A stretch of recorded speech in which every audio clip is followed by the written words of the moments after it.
کہہ رہے ہیں کہ عام طور پر لڑکے کو شادی کی کہیں نکاح بھی کرنا ہے. اب یہ آپ بیٹھتے ہیں تو مختلف سوالات ہر طرح کے موضوع کے ہیں اور کہہ رہے ہیں دیکھنے جاتے ہیں. اسی طرح لڑکی کو بھی دیکھنے کے لیے جایا جاتا ہے. اس کے بھی کوئی آداب احترام؟ دیکھیں اگر لڑکے کو دیکھنا تو مسئلہ نہیں ہوتا اتنا کوئی اس حوالے سے. اسے تو کسی بھی مقام پہ دیکھا جا سکتا ہے, معلومات لیتے ہیں, لے لی جاتی ہے, دکان وغیرہ پہ آفس پہ بھی اس کو دیکھ لیتے ہیں. اصل ہی ہوتا ہے لڑکی کو دیکھنے جانے کے حوالے سے.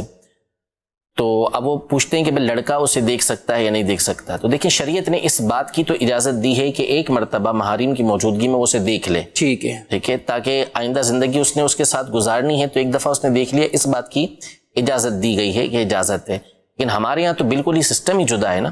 یعنی وہ تو منگنی ہوئی اور منگنی کے بعد یہ سمجھتے ہیں کہ یہ ہماری محرم ہو گئی نعوذ باللہ, تو اس کے بعد گھومنا پھرنا یہ سارے سلسلے ان کے شروع ہو جاتے ہیں. منگنی سے بھی پہلے ابھی کہہ رہے ہیں کہ یہ الگ بیٹھ جائیں, سیٹسفائی ہو جائیں آپس میں, پھر بات یعنی بعض جگہوں پہ ایسا نہیں, ایسا نہیں ہوگا. محارم کی موجودگی میں وہ اسے دیکھ سکتا ہے. اس بات کی اجازت نہیں کہ وہ تنہائی میں اس کے ساتھ جمع ہو کے اس سے گفتگو کرے. وہ منگنی کے بعد بھی اجازت نہیں, چاہے ان کی بات بھی پکی ہو جائے. جی ہاں.